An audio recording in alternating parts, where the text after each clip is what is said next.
পর্যন্ত রাজ্য কমিটি করে দিল। শোনা যাচ্ছিল যে আরাবুলের ছেলে আপনার সঙ্গে নাকি যোগাযোগ আছে।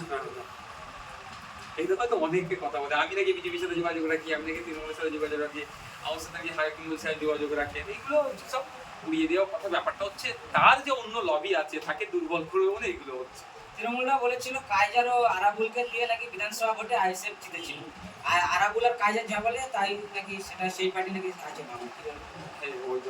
সব থেকে বেশি ক্ষতি 2021 নির্বাচনের পরে আমরা হিসেবে যারা যদি ক্ষতি করে থাকে, মানে কর্মী সমর্থকদের উপরে হিংসা করে থাকে, তার মধ্যে প্রথম সারি দুজনের নাম উঠে আসতে আমার বিধানসভার ক্ষেত্রে একটা হচ্ছে আরাবুল ইসলাম, দ্বিতীয়টা হচ্ছে কাজার আহমেদ। তারা আবার আমাদের পার্টি চালাবে। ভাইজান যেভাবে আইএসএফ এর আমল হচ্ছে, কেন জায়গাতে আপনি কি দুর্বল হয়ে যাচ্ছেন না? মানে ভাঙড়ে আইএসএফ এর নেতারা যারা এত হিংসা, এত করো আটকাতে পারেনি। আমরা 1,25,000 মতো ভোট পেয়েছিলাম, সেই জন্য গণনা কেন্দ্র থেকে আমাদের লোককে মেরে বার করে দিয়েছে, আমাদের লোককে সেখান থেকে তাড়িয়ে দিয়েছে, আমাদের প্রার্থীর উপর আক্রমণ করেছে।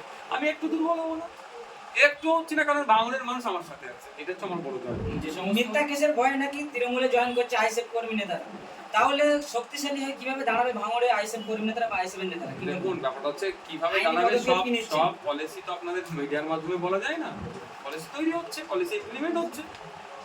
যে সমস্ত কর্মী ও নেতৃত্বরা দল ছেড়ে তৃণমূলে যোগ দিয়েছেন, তারা তিনবার থেকে আমাদের নাকি জয়েন করে। কি মনে হয় আপনাদের?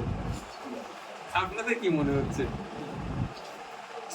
পঞ্চায়েত ভোটের আগে নির্দলকে প্রশ্রয় দেবো না বলে তৃণমূল, আর পঞ্চায়েত ভোট মিটে গেলে আবার গ্রহণ করছে একে একে, সেরকম হবে না? তাই দেগঙ্গাতে তো একজন আইএসএফ এর যে তৃণমূলে গেছিল সে আবার ফিরে এসেছে।